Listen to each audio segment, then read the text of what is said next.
E aí, gente, tranquilo? Meu nome é Matheus e eu, junto com o meu grupo, o Luca, o Lucas e o João, né, vou apresentar um pouquinho hoje sobre device drivers. Eles não estão aqui presentes hoje porque, como eu tenho Linux, eu fiz a parte mais prática do projeto, tá certo? Apesar deles terem ajudado com a ideia. Então, eu vou apresentar mais a parte prática hoje, não vou me atentar muito à teoria hoje, né? Explicar assim brevemente o que significam device drivers, né? O que são esses drivers de dispositivo, se a gente fosse traduzir, né? São pedaços de software que são adicionais, são alheios ao sistema base do sistema operacional, tá certo? Então, às vezes, assim, são módulos, são pedaços mesmo de software que não são necessários para ele, pro SEO funcionar, tá certo? Então, muitas vezes, os SEOs não precisam daquele tipo de driver, então você instala eles depois, né, conforme necessidade, eles são instalados conforme essa necessidade, tá certo? Então, muitas vezes, assim, por que que eu teria um pedaço, uma parte do meu software que comunica com o hardware de impressora, por exemplo, se eu não tenho uma impressora, entendeu?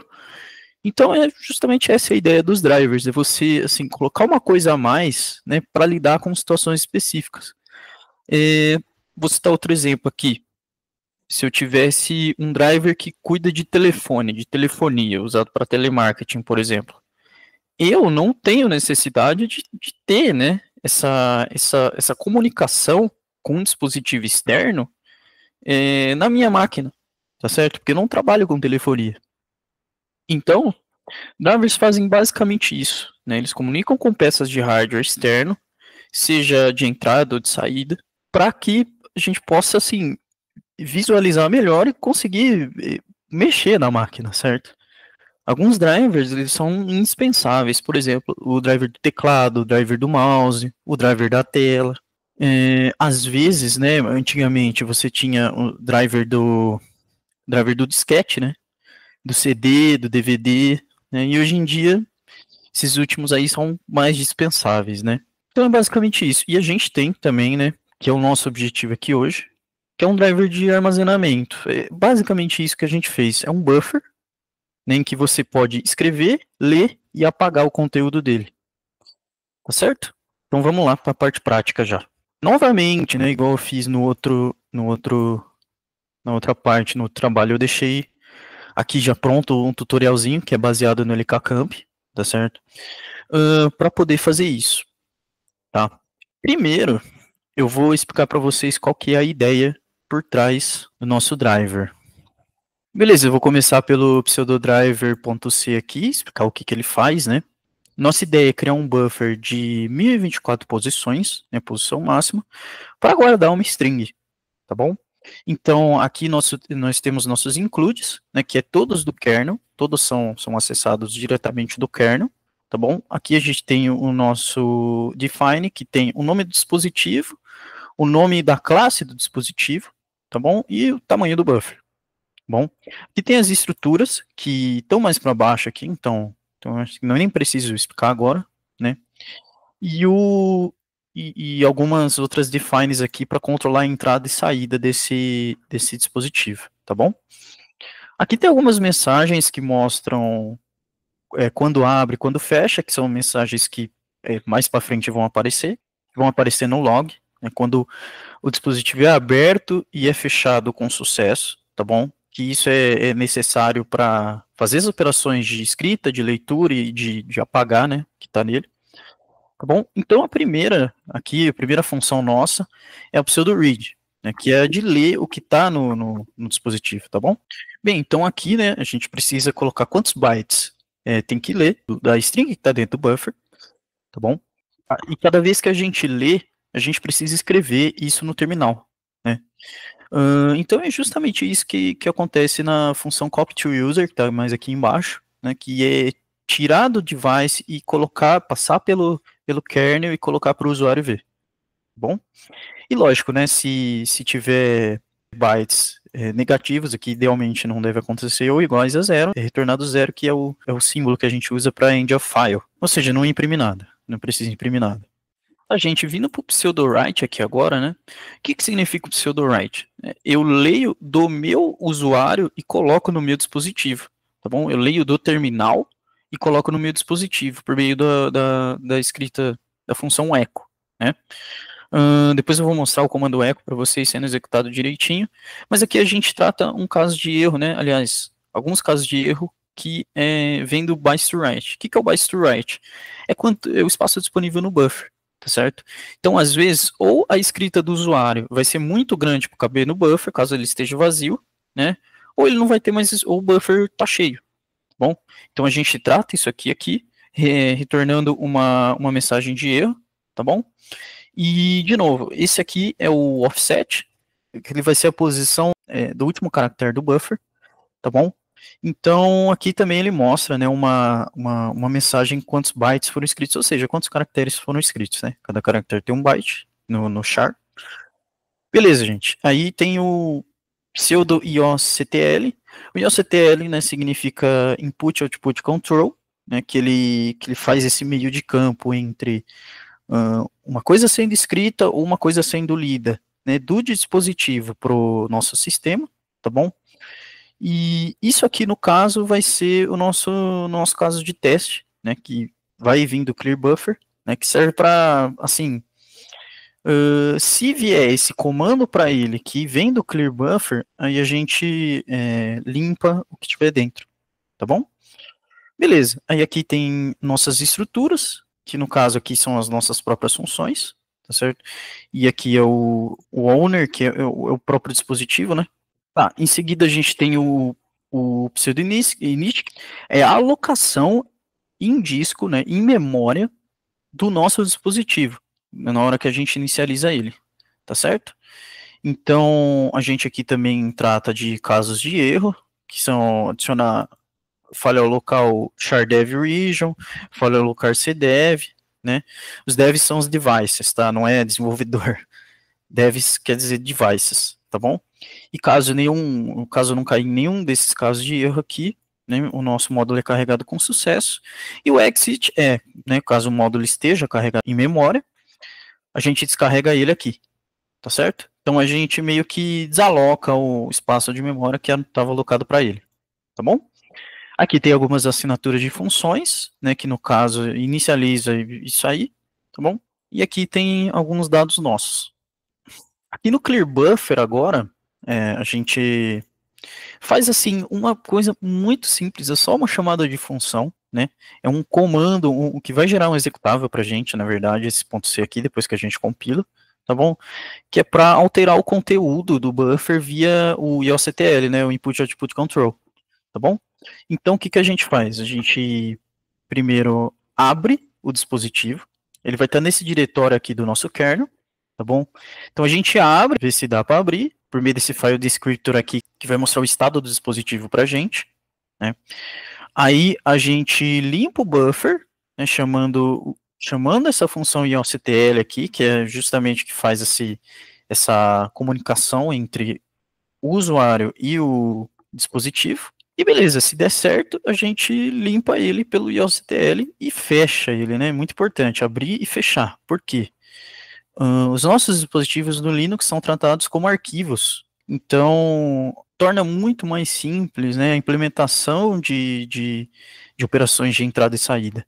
Exatamente igual quando a gente mexe em arquivos em C. Então, vamos lá para a parte da instalação e a instanciação desse módulo no kernel. Então, vamos lá. Antes de tudo, a gente precisa criar uma shared folder. Para que ela serve? Ela é a comunicação da nossa máquina local, que tem ferramentas como o GCC, né, que é o compilador de C do Linux, e outras aí que não tem na nossa máquina virtual, tá certo? No kernel do Linux que a gente já baixou. Aqui, né, eu já baixei o kernel do Linux, já instalei o sistema de arquivo Debian, já rodei o kernel do Linux, né, como no último trabalho.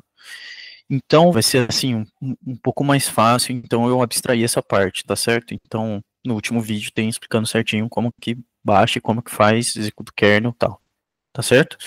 Então, vamos lá. Primeiro, a gente cria a nossa pasta shared folder localmente, né?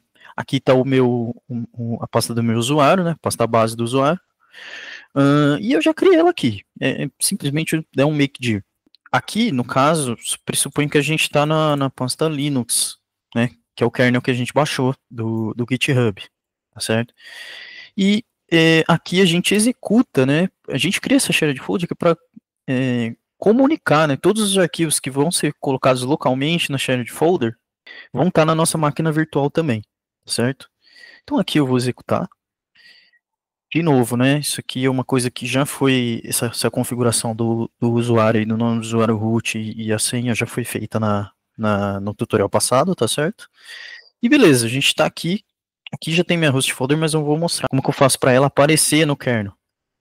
Tá certo? Primeiramente, a gente tem que editar esse fstab aqui e colocar a shared folder no final. Tá certo? Então, cd ponto ponto. Eu preciso vir na pasta etc, né? Essa fstab é o arquivo que define o ponto de montagem do meu kernel, ou seja, onde que ele começa, onde que é a raiz dele, em que diretório se localiza a raiz dele. Então eu preciso ir para essa pasta compartilhada. Então, fica aqui no etc, né? etc. Se eu dar um ls, vai aparecer todas essas configurações. E eu preciso mexer no fstab. Então eu dou um nano fstab. Então é só você colar isso, certo? Que tem aqui o ponto de montagem. Esse é a minha pasta local e qual vai ser a minha pasta virtual correspondente a ela, tá certo? Então aqui você aperta Ctrl O para ler, dá um Enter para ficar com o mesmo nome, né? E Ctrl X para sair, certo? Então se você vê um cat fstab, você perceber que já está salvo. Então vamos pro fazer reboot agora, né? Ctrl A e X para sair do Kimo. Então, se eu dar um reboot, beleza. Root, senha, tá certo. Agora se eu dar ls, o host folder vai aparecer aqui. E como você pode perceber, vai estar vazio, né? Porque não tem nada dentro da nossa pasta ainda, né? A gente não colocou os arquivos que vão definir o nosso novo device lá ainda. Então, se eu dar um ls host folder, não aparece nada. Agora, os arquivos que eu já expliquei, né? Pseudodriver, Makefile e o clearbuffer, a gente tem que colocar na pasta local shared folder, né? Então eu vou sair aqui do Kimo, eu vou dar um cd ponto ponto, shared folder, né? Vou para lá, não tem nada, tá? Eu vou copiar aqui manualmente, porque como são 3 arquivos, é um pouco melhor de eu fazer por aqui, ó. Certo? Então vamos copiar e nessa mesma pasta aqui, que é o shared folder, a gente vai colar, tá certo? Então beleza, se dá um ls, já está aparecendo aqui, certo? Agora eu volto para a pasta Linux, a partir das bibliotecas que estão no kernel do Linux, né, que não estão presentes na minha máquina local, eu preciso compilar essas bibliotecas, né, porque o meu módulo, né, o meu pseudodriver.c, ele utiliza essas bibliotecas. Então eu preciso compilar ele a partir daqui, usando o make. Beleza, está pronto. Se eu olhar a minha .barra shared folder, vai estar o meu pseudodriver.ko, que é a implementação do meu driver, tá certo? Bem, gente, agora eu preciso também compilar a função de apagar o conteúdo desse buffer aí, certo? Então vai ser um executável normal, né? Não preciso fazer um .ko. Então eu uso o GCC normal. Beleza, agora eu inicio minha máquina de novo, né? Então eu preciso ir lá para a pasta Linux, beleza, onde está o meu kernel. Aí eu vou inicializar ela novamente. Beleza. Aí aqui é o seguinte, se eu mudar para minha host folder, vai estar todos os meus arquivos aqui, todos prontos aqui. Então, o que eu faço primeiramente, carrego o driver, tá certo? Beleza. Aqui, uma coisa muito importante também, explicar o que é um driver out of tree, né? Um driver out of tree, ele é carregado on demand, vamos dizer assim. Conforme você precisa dele, você carrega ele. Né? Ele não é carregado junto com o sistema operacional porque não tem necessidade na hora, tá certo? Então, existem os drivers in tree e os out of tree. Aqui no nosso caso, o que seria legal carregar em tree, né? O teclado, a placa de rede, a placa de som, tá certo? num sistema operacional mais prático, assim. Todo o resto é dispensável, tá certo? Todo o resto, por exemplo, uma impressora, é dispensável ter um driver de impressora se eu não tiver impressora. Então ele pode ser out of tree sem problema nenhum, beleza? Vamos lá. Então a gente muda para nossa host folder, tá bom? E como você pode ver, usando esse insmod pseudodriver.ko, eu carreguei ele, né, para começar a funcionar. Então, se eu imprimir, né, as últimas mensagens do log do kernel, o módulo foi carregado com sucesso, igual estava no nosso código, tá bom? Então vamos lá. Vamos começar a testar o driver, né? Vamos colocar um comandinho simples aqui para testar esse pseudodriver. E o que vai acontecer com isso aqui? Eu carreguei um string dentro do buffer, tá bom? Então toda vez que eu ler o conteúdo desse driver, ele funciona como se fosse uma unidade de memória mesmo, tá certo? Teste do pseudodriver, tá vendo? Então ele armazenou nossa string. Funcionou como se fosse um pendrive, como se fosse uma variável assim externa ao nosso sistema, né? Beleza. Aí aqui, né, vou dar mais uma vez, tá certo? Tá rolando.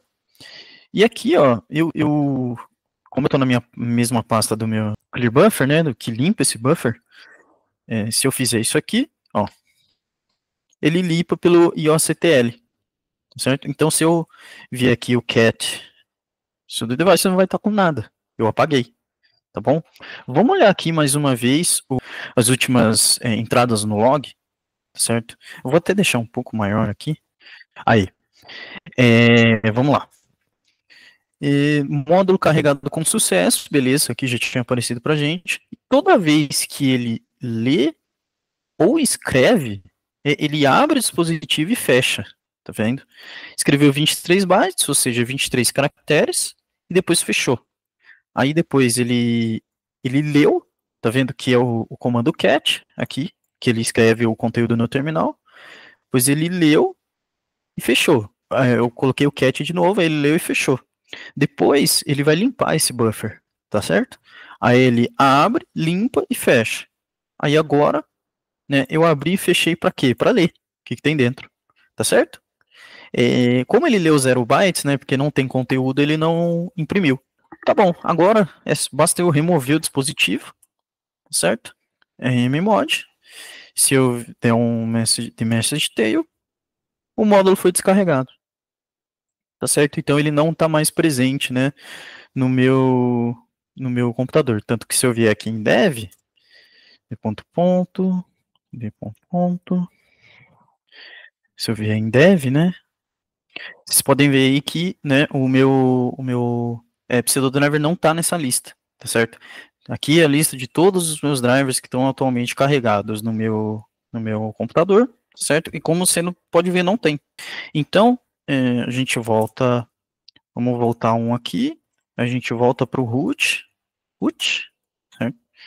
Host, cd host folder. Aí vamos carregar o nosso driver de novo com o smod. Você vai ver que ele vai aparecer na lista aqui. D. lsdev. Aí tá o meu pseudo device aqui. Beleza? Aí de novo, se eu remover o dispositivo, ele vai sumir. Sdev. Aí, é isso então. Gente, muito obrigado, viu, pela atenção. Foi uma coisa muito curta mesmo, né? Só para uma parte um pouco mais prática, tá certo? Bem mais simples. Mas é isso. Muito obrigado.